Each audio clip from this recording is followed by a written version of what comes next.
নমস্কাৰ বন্ধু বান্ধৱীসকল, welcome to my channel ultimate বৰ্ণগৰলৈ আপোনালোকক স্বাগতম।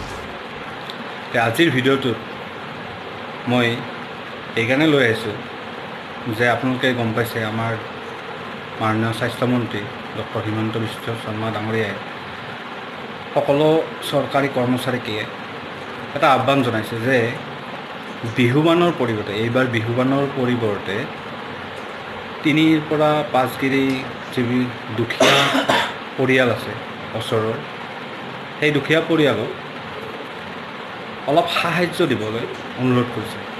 খাদ্যবস্তুৱে হওক, বেছিকেলি খাদ্যবস্তুৰ কথাই কৈছে, আপোনালোকে খাদ্যবস্তু দি দিব।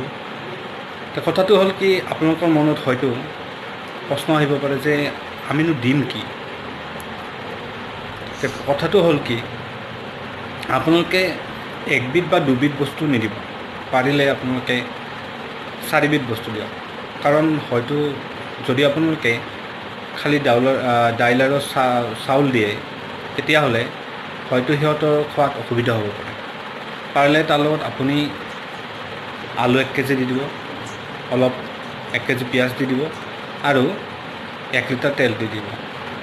ইমানখিনি কৰিলে সেই দুখীয়া পৰিয়ালটোৱে সম্ভৱতঃ প্ৰায় এসপ্তাহ ধুনীয়াকৈ খাই লৈ জীয়াই থাকিব পাৰিব। আপোনালোকৰ ওচৰত 5 ঘৰ মানুহ, এনেকুৱা মানুহ বিচাৰি লওক যি মানুহবিলাকে সিহঁতৰ আৰ্থিক যিটো দিশ, সেই আৰ্থিক দিশটো একেবাৰে শোচনীয়। তেনেকুৱা ব্যক্তিৰ ওচৰলৈ যাওক আপোনালোকে গৈ তেওঁলোকক আপোনালোকৰ সামৰ্থ্য অনুযায়ী সিহঁতক সহায় কৰক।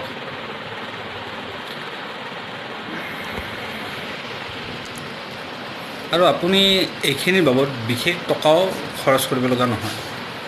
ধৰি লওক আপুনি চাউল 2 কেজি দিলে, তাত 60 টকা, আলু 1 কেজি দিলে 20 টকা, দাইল 1 কেজি দিলে 60 টকা, পিঁয়াজ 1 কেজি দিলে 30 টকা, আৰু যদি মিঠাতেল দিয়ে খুব বেছি 100 টকা বা 110 টকা। প্ৰায় আপোনাৰ 1000 মান টকাৰ ভিতৰত গোটেইখিনি আহি যাব। আৰু আজিকালি 1000 টকা একোৱেই নহয়। আপোনালোকৰ এটা পেণ্টৰ দাম বা আপোনালোকৰ এখন শাৰীৰ দামেই নহয়।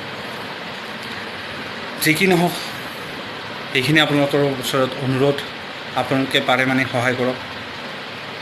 ময়ো যিখিনি পাৰোঁ সহায় কৰিম।